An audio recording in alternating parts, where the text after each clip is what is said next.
Welcome to the Leadership, Impact, and Talent Podcast, where we spotlight leaders driving innovation across energy, technology, and infrastructure. I started my first business at age 8, and I was fixing bikes in the neighborhood for my friends. And so I'd like to think of myself as the visionary. I'm an ideas guy. I'm always thinking, always tinkering and adjusting. Leadership has to do with inspiring people, and it has to do with creating an environment where they can be successful. Probably the most important tool to me. Learned about how to treat people and how to treat myself, and learned some humility. Stay nimble, get a team around you so that you can focus in on what your core competencies are, which for you, you're a builder. So you need to go and build. You know, if you do the right thing and keep your clients at the center of what you're doing and measure that value, right? Make sure that you're delivering that. You know, a lot of other things will fall into place. What's that one piece of advice that you'd give? Work hard and don't take no for an answer. Don't let people tell you you will never make it. This has been said so many times. Find something you are passionate about. Today, I'm joined by Justin Lofton, a serial entrepreneur, growth strategist, and digital marketing pro who's been building and scaling businesses for over 20 years. He's the guy behind Business Acceleration Lifecycle, a framework that's helped him nearly 100 clients grow faster and smarter. Justin's managed over $60 million in Facebook ad spend, launched a SaaS company, scaled his agency, Zen Fusion, and helped take thefeed.com from $100K to over $5 million a month in sales. He started selling back in 1998 and has built businesses in everything from water treatment to essential oils to food production. What makes Justin stand out isn't just the strategy and numbers. It's his mission to use business as a tool to raise consciousness and help people lead with love, gratitude, and purpose. This one's packed with insights. Let's jump in. Justin, great to have you on the show. thanks for having me, brother. I'm happy to be here. Happy to share. So, Justin, let's start off with, man, you've got a crazy background, man. You've been all over the place doing marketing, right? Yeah. You started selling at the age of 11. Can you tell the audience here a little bit about your history and how it's made you who you are today? Yeah. As a kid, I was just entrepreneur. I had that spirit in me very early. I started my first business at age 8, and I was fixing bikes in the neighborhood for my friends, and it lasted about 2 weeks because the big kids told me I was stupid and it wouldn't work, and I listened to them that time around. But then, I went on to start a landscaping business at 11 and went to work for McDonald's at age 14. And in 2 years, I ran the whole place. They just couldn't allow me to make the schedules because I was too young.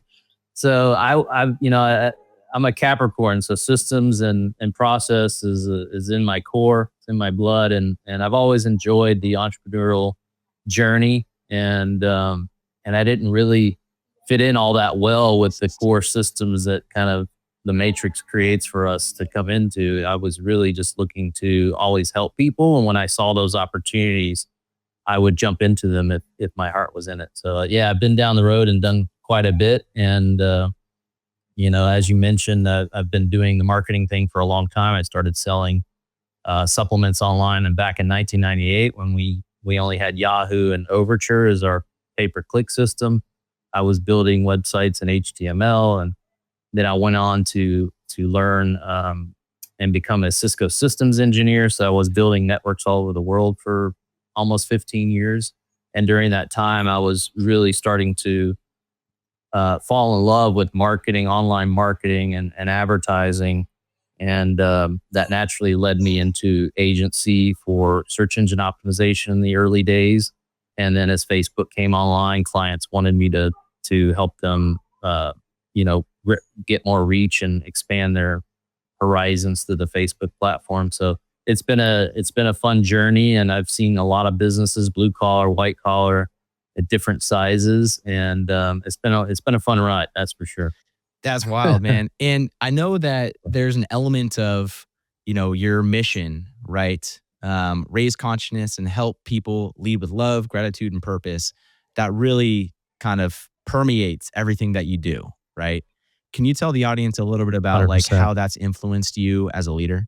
Yeah, over the years, I went down the ego traps and roads, and that was a part of my experience, right? Chasing the money, chasing the cars, the houses, the fancy stuff, and I think that's a part of everyone's journey, and some of us spend more time there than maybe we want to or need to, but it was a part of my journey, and I have a lot of I saw it as a gift. It was a gift that led me back to my heart, where I could see that everything that I was actually doing was all about, helping people bring more value to other people's lives.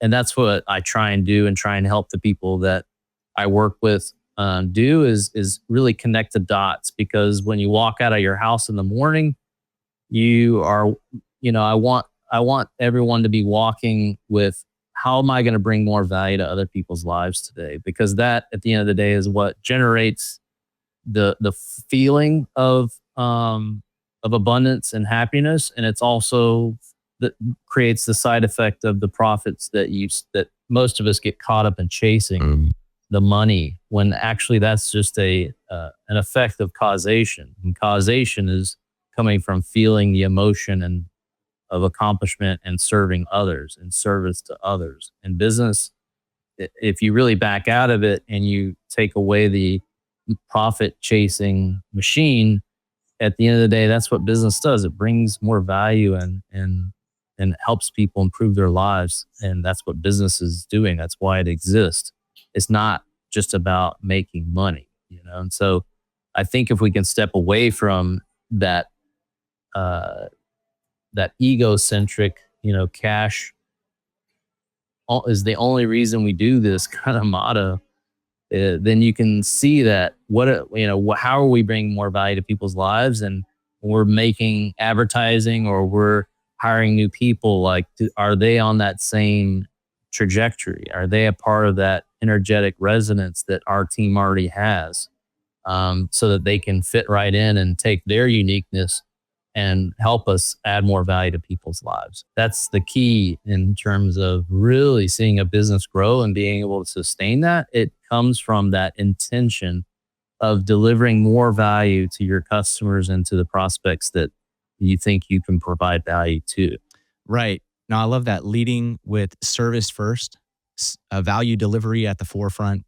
And you obviously have that. And now you have teams in a number of different areas, a lot of different industries who are running things, who it sounds like share those values. I'm kind of curious, how do you go from taking something that you believe in so passionately and then form a company where your team basically rallies around that same mission? Yeah, that's a great question, because I think all of us have stepped into the business arena, whether it be as a team member working with someone else, or if it's your own business, is always trying to bring that energetic that came to you to bring this service or product to market, and bring it through to the team so they can see it at that level. And I think it really just comes from leading by example. It's like, again, like the hat you wear at home shouldn't be a different hat what you wear at work, right?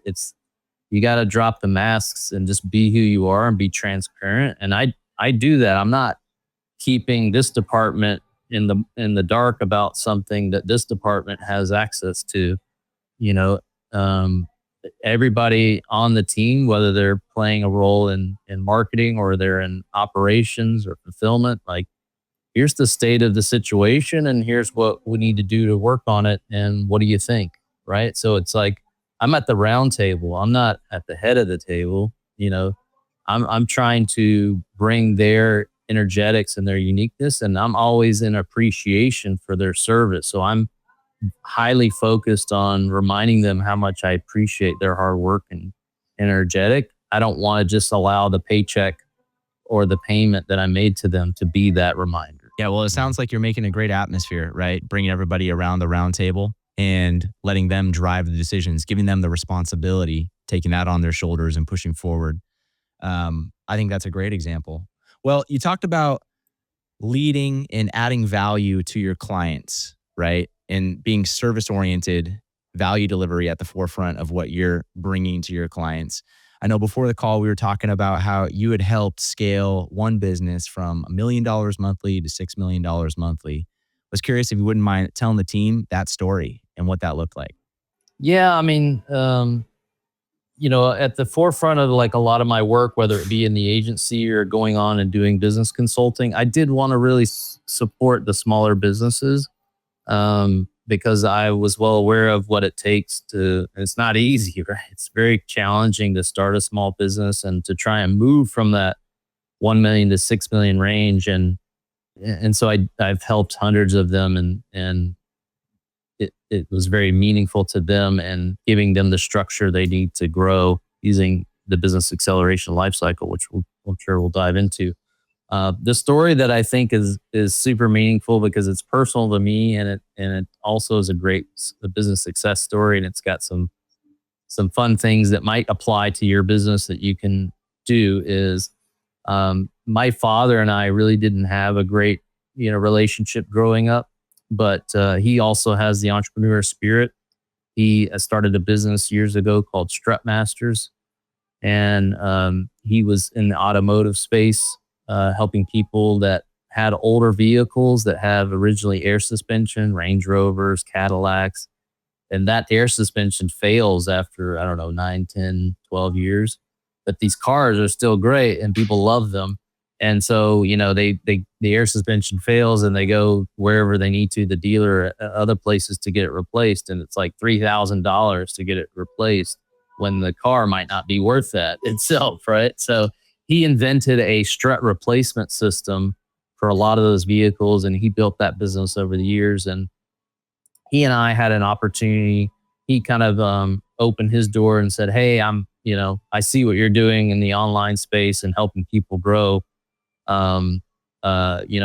His business was at 6.5 million at the time, but had slid from 7 million. So he was in a downward slide from his revenues, and he invited me in to do some consulting for him. And so it was a great way for us to patch up some of the energetics that came from our past, and give me an opportunity to help them with the uniqueness that I had. And I worked with them for almost 2 years. And one of the fun story there is like a part of the first steps in the business acceleration life cycle is kind of do an 80-20 analysis, like where are we, what's happening, competitive analysis, what's going on inside the building kind of thing. And so, at this time I was traveling to North Carolina from California, where his business was in North Carolina. I was living in California for over 20 years. And one day I was just like hanging out in the processing, it was like I think it was like an accounting like room where maybe 10 people sat, and they're on their computers doing their thing. I'm just sitting there watching, observing. Every few minutes they get up and they go to the printer and they grab a piece of paper, they go sit down, and they just keep doing this kind of like printing a piece of paper or whatever. And I'm like, what's actually happening here, And I asked them, like, what are you guys doing, And they're like, well, we have to print the invoice so we can see it, while we're working on our computer. And I come to find out, like, and this is actually step 7 in the productivity acceleration step in the 7-step process. Come to find out, they were spending like $4,000 a month on paper and ink because they just didn't have a second monitor on their computer so they could have the invoice open in one screen and do their work in the other screen. So these are the types, and there are a lot of businesses that still run like that. I mean, it blows your mind, but in these industries, like I'm in the water treatment business and automotive, like these are very old school business models, and you can really change their lives completely with a little systemization and standard operating procedures, and giving them a framework to work within that actually makes sense and saves, dollars. And so, basically within the 18 months, 2 years that I was there, we got it to 13 million, over 13 million. He ultimately sold the business fairly recently so he could retire, and he's done really well for himself. But that's kind of like, there's like, I know that on business and consulting and a lot of fixing of things, like sometimes it's actually quite simple. You need to just stop and observe your business and see what's happening, or have someone else do it that's that's their part of their job now, is to like just be the observer in each department and say what's actually happening and how can we help our team be more productive while possibly saving the business a lot of money. So that's just one example of, the craziness that can go on in a business, and everybody thinks it's business as usual. But it's just absolutely unproductive and not a good use of their ability to deliver value in the accounting department or whatever department they're in. Well, that's interesting, right? That objective perspective. And it sounds like, I know we're going to dig into this here in a minute, the business acceleration lifecycle probably helps give, small business owners, large business owners, an opportunity to take that step back, right? And view objectively some of the processes that their company is, had embedded in their systems for years. But just real quick, do you think that's one of the advantages that like you and your firm has when coming in and helping businesses, that you have that ability to take a step back and view things with an objective lens? Yeah, 100%. Because I'm not in judgment of this or that. I'm just saying, what do you have? What's going on? And in terms of structure, I mean, a lot of companies are structured around a piece of software that they bought, right? They're structured around their CRM. They're structured around enterprise resource planning software. Like that's their structure. They don't really have a structure. They've just used whatever structure came with the software, and they think they have a business structure and they don't, right? So 100%, right? I can come in and change. I can move a couple of levers, and leverage just comes way, just exponentially improves things, and people are happier, right? At the same time, right? Your team's happier.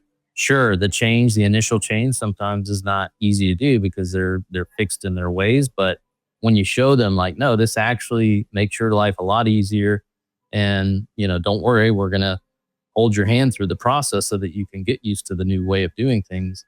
And now, you can take this energetic weight you've been carrying because of the way you do things, and that weight can be lifted completely because the system's going to double check those things for you.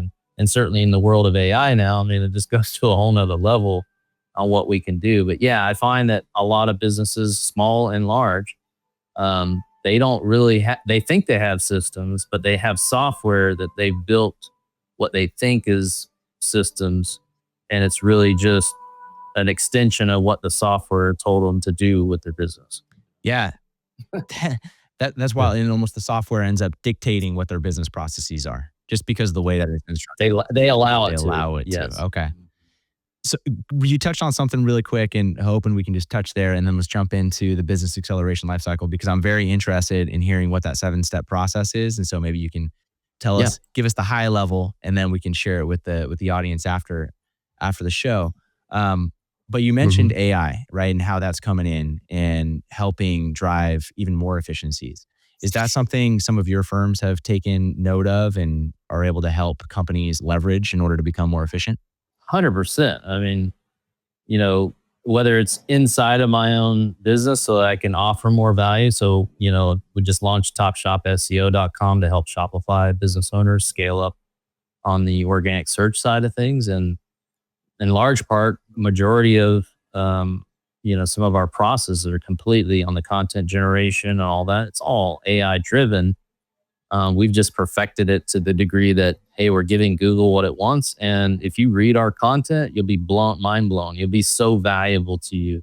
So the AI is, I think that there's some people on the train of like AI is evil, and it's, in reality, there is no artificial part of it. The intelligence that's in this machine is actually human intelligence that's been put in. It's not much. It's just the way that it operates may seem intimidating to some people, or it could be overwhelming in how it's doing what it does.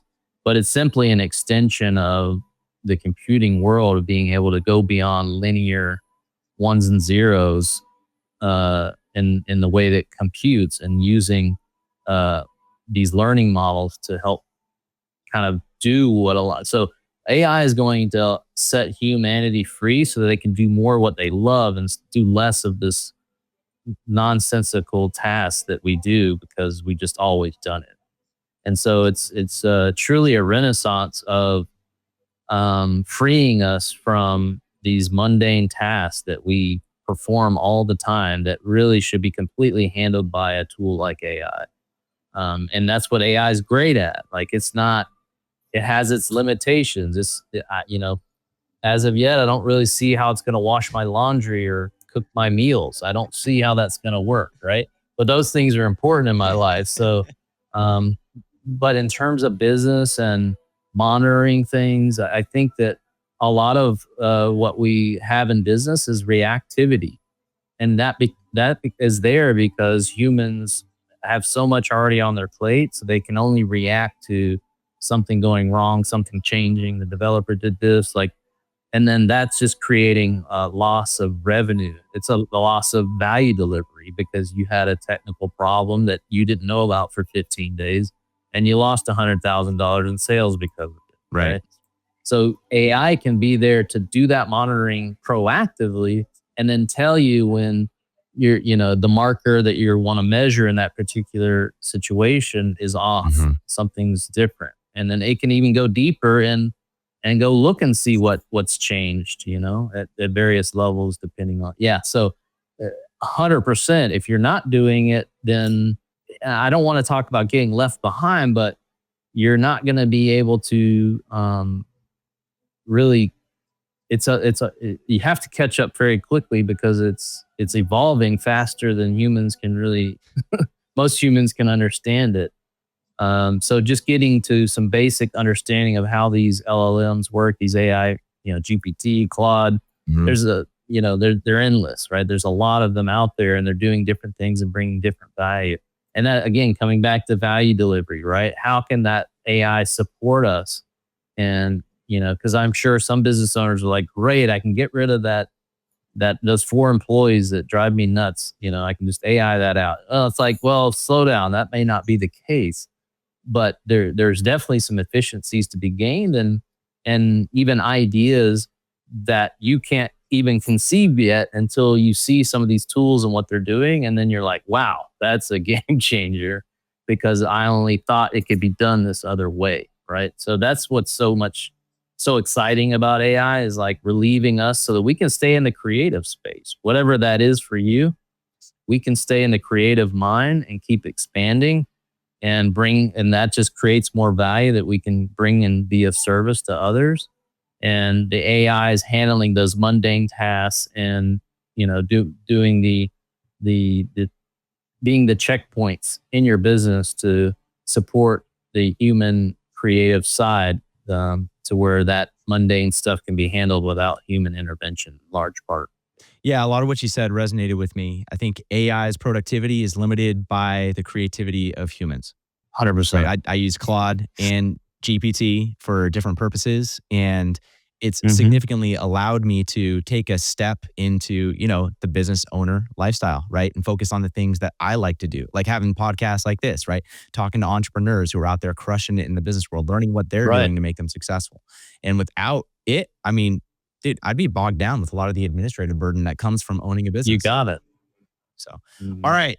100%. Let's dig it. And just a last point on that, I think that's a big advantage for you new entrepreneurs or business owners. Like you're coming into a world that allows you to have a lot of tools at your fingertips that are very easy to learn, that can create a lot of leverage for you quickly, so you can have success a lot quicker than maybe we it took us longer amounts of time because we had to drudge through molasses to try and get to profitability, where you really can use some creativity and AI to get visibility and get your business to a place where you're highly profitable very quickly. Again, delivering more value more quickly to your particular market with AI. It takes a long time for a human to generate an RFP, and AI can get you there. You can churn them out faster. All right, sweet. Well, I do want to make sure that we have some time to get into the business acceleration life cycle, because I know that has been your recipe for helping businesses scale. So, Justin, do you mind walking us through the business acceleration life cycle, telling us what it is, and then giving us the high level of what the 7 steps are? Yeah, I went down all the rabbit holes of all the best of the best in sales and business over the years, and some spirituality and top of that, and I was able to kind of, again, wanting to find a system that I felt worked consistently across businesses of all sizes. And I think I was able to do that. I took other systems and really adapted it to my own experience in various environments. And that's what brought the business acceleration lifecycle to life, so that it just allows to give a framework that any business, whether it's the CEO with the initiative or an HR person saying, "Hey, we should leverage this," something that everybody can understand, that makes sense and is repeatable, right? Because a lot of times there's systems and coaching programs and other things that kind of is just there for 1 to 6 million, or it's there for 50 million to 250 million, right? They have these like buckets, and then you got to go to the next thing because it doesn't really work there anymore. And I think these are the 7 steps here are fundamental in every business, and certainly you don't have to wait to do the other steps, but they work in that process. So let's walk through it step by step. Step 1 is an 80-20 analysis. So I'm a big fan of the Pareto principle of 20% of your efforts produces 80% of your results. And so in that 80-20 analysis, we need to look at data that we have available to us, right? If you're relatively new business, I don't have that much data. So we're going to use things like GPT and Claude to really go do some deep research and find out what's happening in my market. Maybe there's some public financial data out there, it usually is. And I can really understand my market better than I thought I did because I've used AI to help me figure that out at the early stages, right? And that analysis is looking at all aspects of the business, right? So I'm going to really start with competitive analysis and analyzing financial data to really find out what's happening in the business, and then going a little bit deeper on those 80-20s of like, where are you at strategically right now? What are you trying to accomplish? Like in my dad's case, he was actually sliding down and he was looking away to stop that. And in that process, we doubled the business in a very short amount of time by expanding the products he was offering and doing some other things internally. So the 80-20 analysis is like, where are we right now? We need to, because a lot of people, even the CEO, doesn't really know.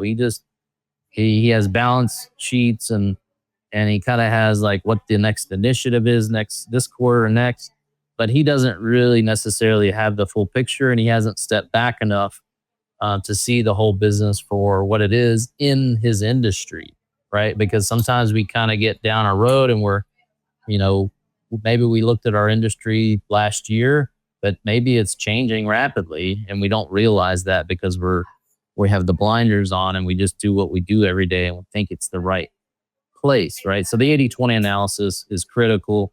Who are your best clients, or your best customers? What do they look like? What's the persona of those folks? What's the reverse on that? Who are the 20% of your clients that drive you crazy, give you 80% of the problems, that don't produce much revenue, right? Let's get rid of those clients very quickly, right? And what's the profile of the customer service nightmare people? Because we need to find out, maybe we're not a fit for them and they're buying from us because we don't message properly and we're attracting people that aren't a good fit for our solution, which is creating a customer service nightmare. Let's find the 80-20 on why that's happening so that we can nip it in the bud as quickly as possible, right? So the 80-20 goes beyond the competitive analysis and the financials. It's really looking at each department and saying, where are the pain points? Where are the pain points? And then also what are the good things happening in this department? And then from that step, you can move into step 2 with a systemization, right? Let's systematize. Let's get the standard operating procedures. Let's get Susie to shoot a couple of Loom videos about how the hell she does that, because we all have no idea. And I know she's going to feel threatened, but at the end, she's going to feel relief that somebody else can step in and help her when she gets sick in September with the flu, So systemization at every level. And then again, nowadays, you might see that there may be some clear opportunities to roll out the use of AI, and maybe it's just a manual use of it at that stage, but maybe you're also planning to integrate some tools in house that can go beyond some of your reactive tools that you set up, because now they're available. So systemization is like, great, we know what's happening in the business. Let's systematize in each area so that we're not the business isn't overly leveraged on something happening in a human's head. And then also, if we are going to grow and work with a company like yours to hire new people, we can quickly get them up to speed and get them in that resonance of service in the way that we do things, because we've highly systematized our processes, and we can serve more people faster and more efficiently, and in a way that reminds the customer how much we appreciate their business in a system that does that automatic. Right. You're basically systematizing your standard work, right? I think 1 and 2 paired together it makes so much sense, right? Number 1, 80-20 analysis. You're doing it holistically, though. You're not just looking at the business processes, although that's an element of it. You're also looking at the market, the clients, right? The internal systems, finances, and departments. Like what are the steps that are taking you 80% of the time, but only giving you 20% of the value? Can we get rid of those steps? Can we substitute them with something else? And then the systemization almost makes you resilient too, right? What you were talking about, if you have turnover, somebody leaves, or Susie wants to up-level her own career, right? Taking those Zoom videos allows her to take that step so that they can bring somebody else in to take it over. Yeah, 100%. That's a great point. And just to give some context too, because I know this question comes into people's minds, like how long should each step take? And that depends, right? If you're a very small business, you might be able to 80-20 the business in an afternoon now that we have the AI and the tools. But it may take, in a larger business, it may take 6 or 8 weeks to really gather and look at stuff and really feel like, okay, we have a understanding what's happening here, and we're ready to move on to systemization. So it depends, and larger businesses tend to take more time, but it's usually a very small business. It's a couple of weeks to do a step. And larger businesses, it may take a couple of months. Okay. Awesome. All right. So step 1, so step 3 2, is margin. What's step 3? Margin acceleration. Okay. So we've got systems in place. We're more efficient. We know what's happening in the market. We know what's happening in our business and where we need to improve ourselves. Now we need to find ways to improve margins. Okay. So is that working with our suppliers and finding the margin there? Have we seen in the competitive analysis that there's actually being margin left on the table in our price points or a lack of bundling, and upsells, cross sells, email marketing? Like where is the margin being left on the table? So we're going a deep dive just on where we can find more margin, and that can, depending on the business, can look quite different in how we tackle it. But it's generally current suppliers. Can we find new suppliers or do deals with existing suppliers? The upsell, cross-sell, bundling. What are we doing to make sure that we're, margin acceleration. So margin acceleration. Okay. And then once you've identified the areas where you can accelerate margin, what comes next? Well, and the key and the reason we want to accelerate margin first, because some businesses are losing money on every sale and they don't realize it. So you're actually, before you go increasing conversions and sales and leads and all that, because you can actually put a business under very quickly.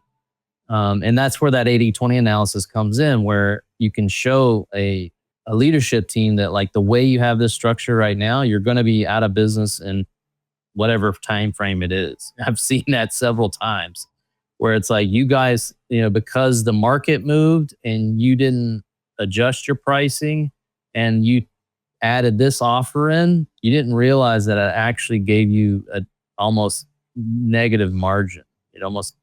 It's your costs went up and you didn't adjust what you were doing, and every sale you're actually losing $2. So that's why margin acceleration before you step into these other steps is super important, because if you don't get that right, you can scale yourself right out of business. And that's happened in many cases, right? We've seen that before with big companies that get investments and they think just by hitting the gas pedal on what they were doing, it would work in the end, and it just doesn't. Right. So right. So the next step, step 4, is conversion acceleration. So we've got better margins. How do we get more conversions? And that's either through visibility in various channels, right? Or we've got clear problems on our website or wherever the channel we're selling in. I'm just going to speak more towards the online side of things, where you really, and I see businesses wait forever to do conversion rate optimization work on their websites, or just putting in basic trust elements and putting, these are all, again, GPT and everything can tell you probably what you need to do to your website to make it better, get better conversion. So these things are getting easier to do, and you can use some tools to start testing, but really looking for ways to improve the number of conversions. And that can come from different ways, right? You might have a great email list, you even collected phone numbers, but you've never set up SMS text marketing, or you don't do consistent sales campaigns in your email marketing. Like there's those ways to get more conversions by just being in awareness with your existing customers and bringing more value to their lives at a time that may be meaningful to them. And so timing is right there too. But conversions, right? You want to go find ways to get more conversions, because now you have better margins. Right. You got the better margins, stronger margins, and then now go and see if you can push conversions, right? Bring the business in, because we know that we're going to be profitable with the expansion. And we're more efficient, and we know what's happening with the 80/20 analysis and where we need to go next. So step 5 is sales acceleration. So conversions might be lead generation, right? Conversions may not actually be sales per se. You might be a lead generator. You might be a SaaS company that needs to generate leads, and sales come through that acquisition of the lead. So focusing on sales acceleration, that might be an internal team. You have a call center or a sales team. It might be actual, like, doing demos of the product. So it depends on, but looking, where is the sale made? In some cases, the sale is made all in one place, right? The website is the lead generator. It's also the sales machine. So there can be overlap there if you don't have a secondary human element of selling the product. But yes, it's how do we increase the number of sales, right? And increase sales. And again, that can tie into cross-sell, bundling, upsells, just to get more average order values, get your average order values up, because now you have better margins. And that generates cash quickly. All right.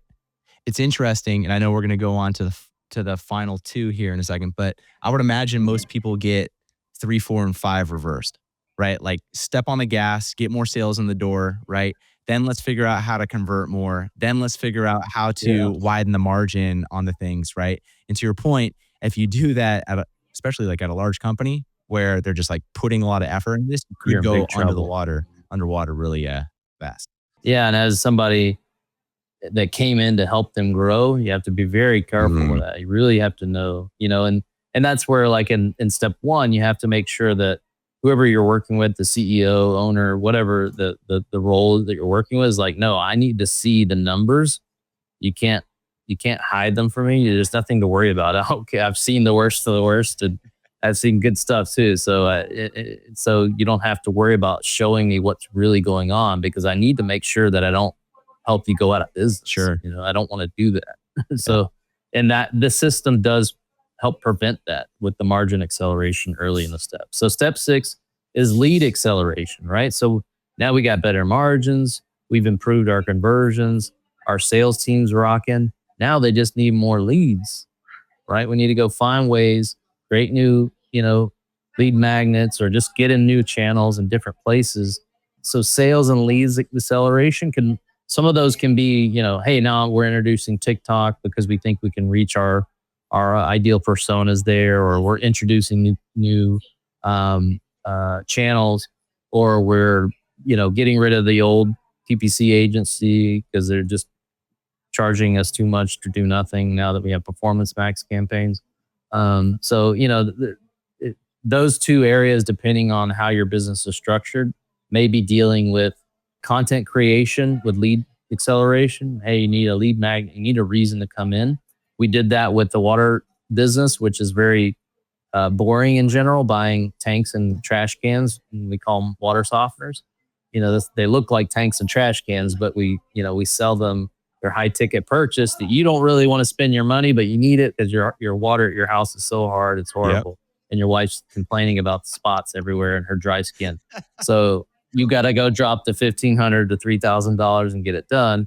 But so we created the water score system. So we gathered the 4,200, there's 4,200 plus water companies municipal water companies in the United States. They have to put out an annual report that tells you what's in their water. We put that in a database and we tell you exactly what's in your local water, and we recommend the system that fits for your family and removes the contaminants that are in your local water. We built a lead generation platform that the industry never had, and now we have a machine that can generate leads at scale, right? So you have to get creative about how you can bring value to people's lives and give them visibility to information that they otherwise may not have. And people will line up and say, I want that, right? And so that's where that step 6 lead generation, it's like you kind of have to go into that creative energy.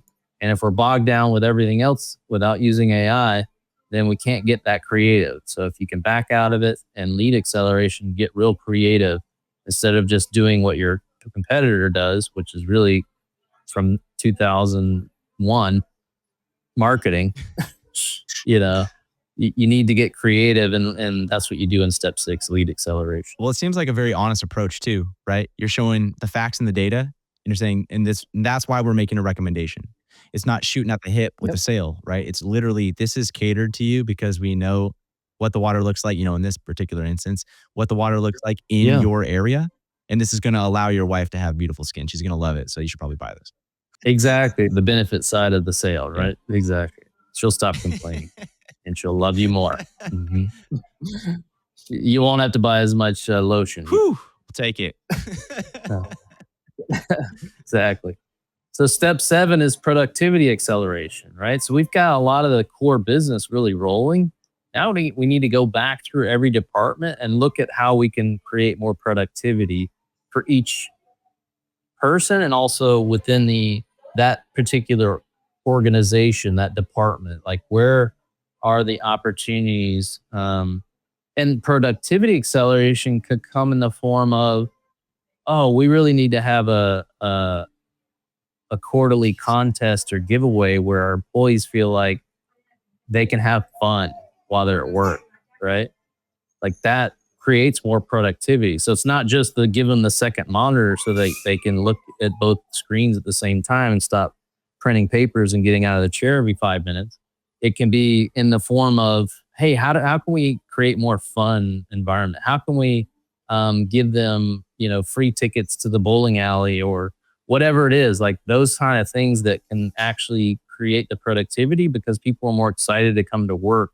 And when they do their work and they're focused on the key metrics that the businesses align with, like, they get benefits that go beyond their paycheck. Those can be a huge way to boost productivity with the team you have. And so again, getting creative about, well, what are most of my employees, where are they? Are they in this office or another office? And in those offices, what do they like to do in their area? So your HR person is very much involved in this process to find out what is the thing that would really say, we love you, thank you for all your hard work, and also we benefit of the business is more productivity because we just created some great programs that reinforce why we love our employees, our team, and the effect of that is higher productivity. That's you're almost a leadership consultant right there on number 7, right? Coming in, taking a genuine interest in your team, right? Step number 1, figure out, what are you interested in? What do you want to do 2 to 3 years from now? What do you want to do that you're not getting the exposure to right now? We're a relatively small company. We have the opportunity to start growing you in that direction. And then as you systemize your work, we'll find somebody to take over what you're doing today so that you can do more of what you love, right? Mm-hmm. Exactly. That's really cool. Okay. The 7-step, the process of business acceleration, the business acceleration lifecycle. So 80-20 analysis, systemization, margin acceleration, conversion acceleration, sales acceleration, lead acceleration, and then productivity acceleration. You got it. And then you start over because the 80-20 analysis is going to look very different than it did that first pass. Interesting. It's going to be a different 80-20, right? And you're kind of like, you're just sharpening the knife and refining and tweaking because it will look vastly different each pass. And as the business grows, you're going to have new challenges and new maybe different areas of the industry that you weren't tapping in before that you are now, and that will create new things to work on, new things to systematize, new ways to marginalize the business, right? I love that. Justin, that was awesome. Thank you for walking me and the audience through that. I really enjoyed hearing about the systemization of this analysis, right? Turning it into something that's productive and is basically one of the recipes that you're using religiously in order to help businesses scale. So we're about at time, but I wanted to just end with, hey, what piece of advice do you have for people who want to live a life of abundance? Because I know that's something that has driven you to do all that you've done over the course of your career. And it's a part of what drives you to help businesses scale. 100%. Yeah. All the businesses that I have involvement with are all about raising the frequency and vibration. Water, food, gardening, essential oils, and consulting with other businesses that I can support. And so the money for me is an outcome from that intention. And so I think that the best way to continue to help you, all of you listening to this, to raise your frequency and vibration is be in gratitude, be in appreciation for the opportunity to be here on earth at this time. Great things are happening for all of us. It looks a little wild out there right now, but that's just old energy coming to the surface. It's being released so that we can move into this unity, this loving expression that we all know is within our hearts.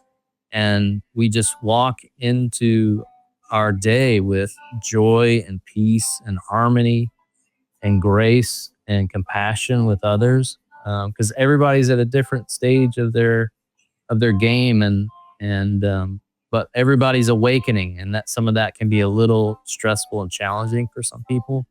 And I think that it's just, if you can stay in your heart and continue to serve others in what you do, all things that you could have ever imagined is going to come into your life. Keep dreaming about the new earth, the new way of living together as one, because we are all one. We just played a game of that we were separate for a long time, but that game is over, and there's a new game that's starting right now, and you're a part of it. And I want you to see the beauty that you are and the light that you shine.